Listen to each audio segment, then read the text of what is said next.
Hey guys, Robert Lunt here. Remember, hit the like and subscribe. That also helps my channel grow. It helps more people get this free information. The more that you share it, like, comment, subscribe, the more higher it ranks in search engines, and the more people that can take advantage of this information. Today, I'm going to go through new construction properties. Now, I'm a licensed real estate agent here in Florida, in the Tampa Bay region, and it's 2021, guys. And I know people like to make evergreen videos, but obviously this video is dated, so you know when it was made, so it doesn't matter, that type of thing. People like to make videos that are not time stamped so they can, be relevant in different times. And I think that's good for, like tours and stuff like that, but as far as real estate goes, it's very local in nature, so it depends on really the time, the region, the weather, the attractions. It depends on, the county, the part of town that you're in, all affects the value and attractive the features of real estate and what it has to offer and the values, especially the values, and how much it rents in that area, how many people are renting, what's the crime, there's all these different factors that contribute to real estate value. But today I'm going to go through new construction, and that can be in any area. So you could be in an up and coming community that has a CDD where they just broke ground and cleared out a bunch of farmland, and they're putting all brand new schools in the area, and A-rated schools, and new restaurants and shopping centers and stuff like that, and where you'll typically have what's called a CDD. But we'll get to that in a minute. We're gonna just jump in and go, obviously the benefits. So I got some pros and cons. So your pros of new construction, obviously that is brand new. So you don't have to deal with the mold, you don't have to deal with termites. Not saying these things can't occur in new construction properties, because I've seen it where there has been mold and there has already been termites over the time that a property is being constructed, over the 6 to 8 to 12 months or however long it takes. But typically it's uncommon. So there's a lot of inspections that are involved. You got a lot of eyes on that property as it's being constructed, and there's methods to constructing a property to keep it free from those things. And as time goes on, materials evolve and become more safe for human health. So today, brand new is great, because like I said, you don't have to worry about any of those things. I don't have to, like, when I'm buying a used property, I'm looking at funky layouts, I'm looking at dated stuff, I'm looking at an old AC, maybe an old roof, there could be a patch somewhere that I didn't see that the sellers hit on me. You never know. That's why I like new construction, and insurance companies like new construction too. So we're going to go through this, and especially as a rental property, guys. I mean, when you're buying them as investments, new construction, you're going to get the best tenants in new construction. They're going to pay the most money to live in a new construction property. They're going to appreciate it more. They're going to probably take better care of it in certain situations, certain types of people. And most likely they're going to want to stay and acquire a long-term tenancy, where if you're renting out, beat down properties, on the other side of the tracks in a declining area, people may not respect your property as much. It depends on the class of people that you have. You have different classes, A, B, C, D class type properties. Typically your new construction is going to attract, B class tenants, guys. Typically, not always, but so, you get the no funk and you get a warranty. So that's very huge. You get usually a 1 or 2 year, like a bumper to bumper, warranty. That's the whole house warranty. It covers everything, inside the walls, outside the walls, everything's under warranty. And you can just call up, you notice something's wrong that you didn't notice when you were closing, then you can put in your request and they'll come right out and fix it for your charge, for your first year or so. and then they'll give you like a 5-year structural or a 10-year structural or 2 years or 5 years in the walls. Just depends on the builder and what they're ready to offer and how confident they are in their product. Next, you're going to have closing cost credits. So a lot of builders, now this is when you're building in a new community. You know, when you're building in an established community, there's a builder in there selling the properties, whether it's drhorton or Palte or kbhomes or Westbay, or, you know, number of builders out there, guys. Medallionhomes. I'm just going through some that are in my region here in this Tampa Bay area. So you get the closing cost credits from the builders, and typically it'll be anywhere from $5,000 to $10,000. Where because when you're closing on a new construction property, closing costs can be high because there's a lot of, you know, impact fees that you're paying, escrow reserves. You're paying, you know, there's a lot of fees that go, origination fees, things of that nature that go into closing a brand new construction deal. They can be upwards of, say, $13,000. So if you can get the help on that side, that's great. You know, when you're buying a pre-owned house, depending on the price of the home, I mean, you're gonna still pay about $8,500, but you're only gonna get what you negotiate, not what the builder's giving you. So if you put in an offer and someone doesn't agree to give you closing cost credits, it's not as easy to, if you're on a budget and you don't have that money saved up, you know, those closing cost credits can be huge. Now, obviously, if you're buying a piece of land and you're just hiring a mom and pop builder or an established builder to build on a private piece of property, you're not going to get those closing cost credits, but you're not going to have as many closing costs. Because you're only going to be your only closing cost is going to be the land, and then you're just going to have your new construction fees, maybe your impact fees with the county or state, depending on the situation. You're going to have, you know, your utility fees to connect, say, sewer. If you're putting gas, electricity, you have to put in, you know, water lines. You're going to have to pay the impact fees for the county because you're adding population to the area. They'll typically make you pay, you know, a couple to a few grand for that. You're gonna have your permitting fees. You know, it's like you're being the contractor, so, you know, you can do it either way. But I'm gonna pretty much cover new communities, but I'll try to cover both. And you're gonna have definitely cheap insurance, and that's either way, whether you're building on your own on a private piece of property or in a community. Now, typically when I'm shopping for homeowners insurance, when I'm buying investment properties, or I'm helping clients get property in other areas that are already established on an older property, the insurance is typically double to sometimes even triple of what it is on a new construction. Like, I'm paying $450 a year for my homeowners insurance. It's nothing. It's like $40 a month, not even. Next, guys, we're gonna get to better school zones, and this is not, there's a question mark there because it really depends. So but if you go to a CDD community, where it's a community development disbursement tax, that's what a CDD is, and that helps build, you know, contributes to the schools that they're building in the area, the roads, you know, they're building new, say, restaurants, little man-made lakes. They're gonna build, say, new commercial properties, and there's new sidewalks, new this, that, and the other thing. So they're developing a community, so they spread that out amongst the residents over a certain period of time. Usually it's 30 years, so everyone will have to pay, say, $1,200, and those can go up or down. So it just really depends if they plan the community properly, and if they didn't account for, say, the rising costs of materials or labor over time. They can increase that CDD to help cover the cost of the construction of those features of the community and the infrastructure.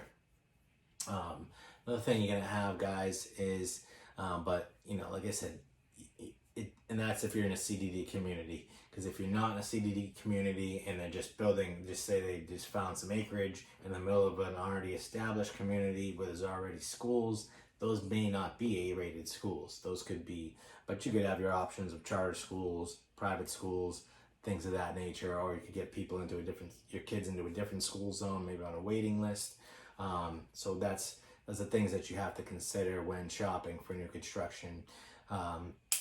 Right now, the benefit is the supply and demand of new construction is going to be with the low supply and high demand, and that people are fighting over these properties. They're lining up and bidding and highest and best wars in the streets over these pre-owned properties in established communities. When you go to a new construction community, you don't have to fight over it because they have plenty of lots. You just have to get there first and pick out your lot, and you can pick out your colors, you can pick out your layout, things of that nature. That's the freedom of that. And then you get a house that's going to be worth more money.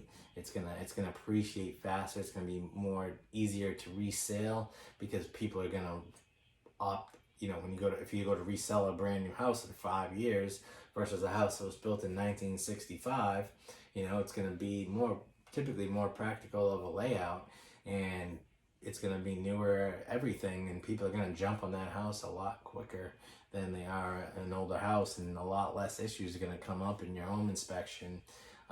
And things of that nature, guys, and your comparables are going to be pretty much across the board.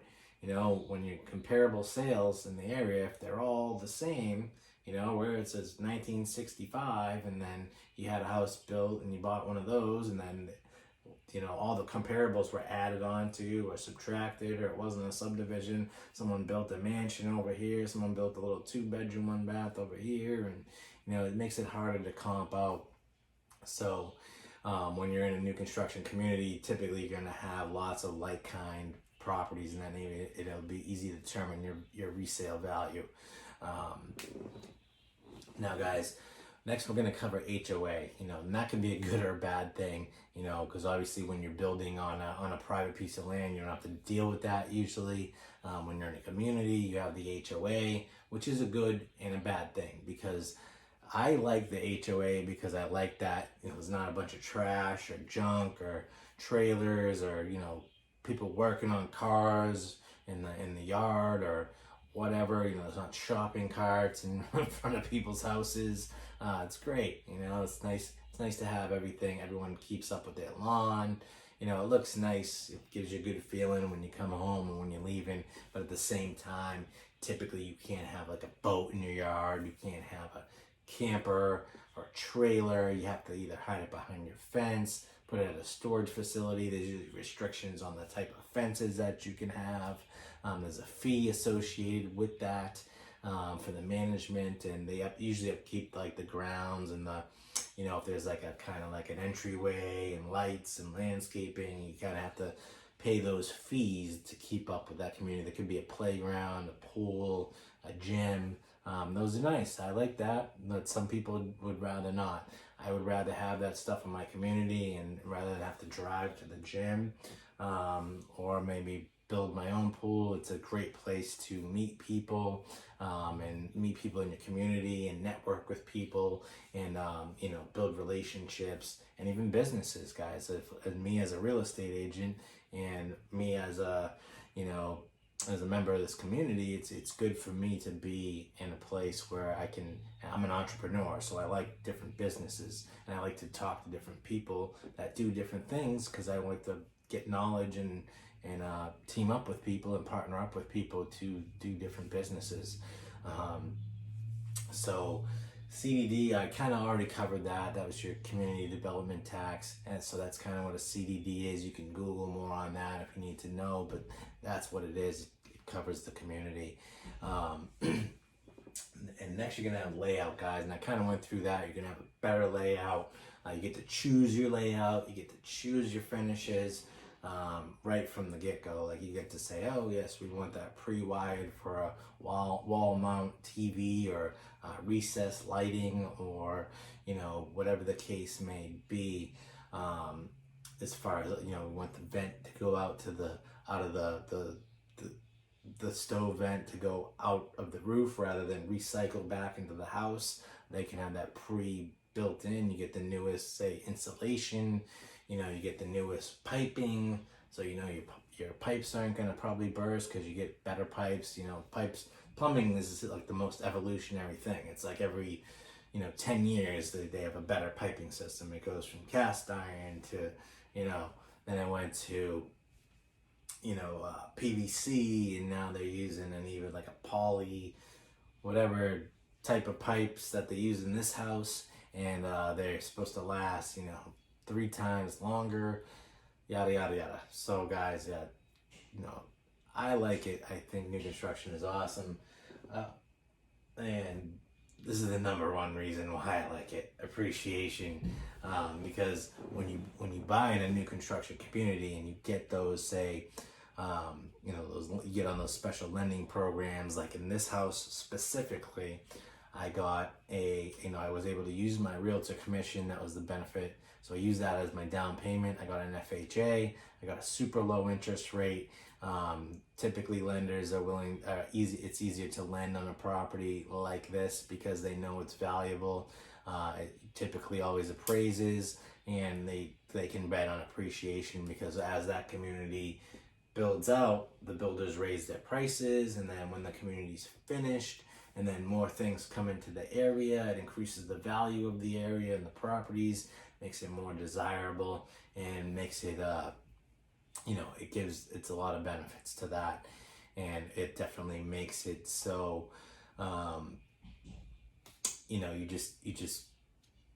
you bank on that appreciation, guys. It's huge. If you get the closing cost credits, because let's just do a scenario. If it was a rental property, right? So you can say, well, my PITI, my principal, interest, taxes, and insurance, that's PITI. My PITI is only, so let's say it's $1,600 a month, right? I can rent the house out for $2,100 a month. Now you're like, oh, well, that's only $500 a month cash flow. But if I'm appreciating $500 a month, the builders are raising their prices, I got a low interest rate, and I'm cash flowing the $500, I'm getting $500, let's say, appreciation, and then because I have a low interest rate, my principal is getting paid down faster each month. So really, I'm making $1,500 a month on the property, or $1,300 a month. So that's the way you got to look at it. It's a total add-on. And like I said, when you get into like a CDD community and it's brand new, and you get those tenants in those brand new school zones, and they get their kids in the school, and they have good jobs, because it's usually not a problem to get your first, last, and security out of those tenants. And they typically want to leave their kids in those schools because they build relationships, they have friends, they don't want to leave the school. These people end up getting good jobs. They like typically the only time you really lose those tenants is when they buy a house for themselves, or unless their life spirals out of control, and it happens, but that's not typical. Next, guys, is gonna, like I said, it was gonna be your options. I kind of went through this a little bit. So you get to pick out all your stuff. You get to pick out your tile, your cabinet color. If you want a screened-in lanai, if you want an enlarged lanai, you get to pick the layout. You get to pick if you want your house, your front door on the left or on the right. Or if you want a cul-de-sac lot. If you want a, close to the clubhouse. If those lots are available, of course. If you got there in time. You might have gotten there at the end and you only had a few lots to pick from, but that's also a good thing too, because usually on the last few lots they'll kind of blow them out and give some extra incentives. And what I found is that I feel like the loan programs in here are better, because when you're doing new construction, because typically the builders own the lending companies and they want to move the inventory, so they're more adamant to getting your loan pushed through and putting you in the right property and working out the numbers. They're usually a professional with that. It's not like when you have a loan officer that's doing loans on all different types of properties and all different types of areas. They don't really specialize in the knowledge of what properties are worth and where, so they don't know how to gauge out your loan approval process. So that they when you're working with a builder, they know exactly what their houses are worth. They know what they're going to be. They know they know how to look at your situation and they know what fits in their products. You know what I mean? Because they do it day after day after day after day with the same type of usually clientele, with the same houses that are the same, and they, you know, people pretty much have to qualify for that house across the board, so they know how to talk to you. Those salespeople know how to talk to you and walk you through and gauge you out in the loan process, rather than take you all the way to the appraisal and you find out the house doesn't appraise and you can't get the loan, or you can't do the deal and then the seller won't renegotiate. So those are the things that you got to watch out for when buying pre-owned versus new construction as well, guys, when you're dealing with, you know, just a regular loan officer versus that. So any questions, guys, feel free to, you know, leave them in the comments. Please leave them in the comments, or you can hit me up on Instagram. If you go on my Instagram, it's instagram.com/therealrobertlunt. You can follow me on there, and you can DM me on there, or you can also hit me up on here, guys. I'll be doing some lives. I'll be adding new content every week. I'm doing builder walkthroughs. I do a lot of investment videos where I go through and break down different things. I do walkthroughs on flips and auction properties. There's a lot of cool videos on my channel, but check it out. I'm making these videos all the time. I'm touring communities. Hit the like and subscribe. I'm doing screen sharing as far as, like, you know, different things that I do on the MLS, you know, different websites, different deal finding platforms, you know, CRM platforms, which is like management for leads if you're in the real estate game, or if you're, you know, even a customer. I'll show you how to really, you know, use the internet to for your advantage when you're trying to analyze real estate and find real estate, whether it be residential or commercial. I've done both. So once again, guys, have a great day. Hope you enjoyed this video.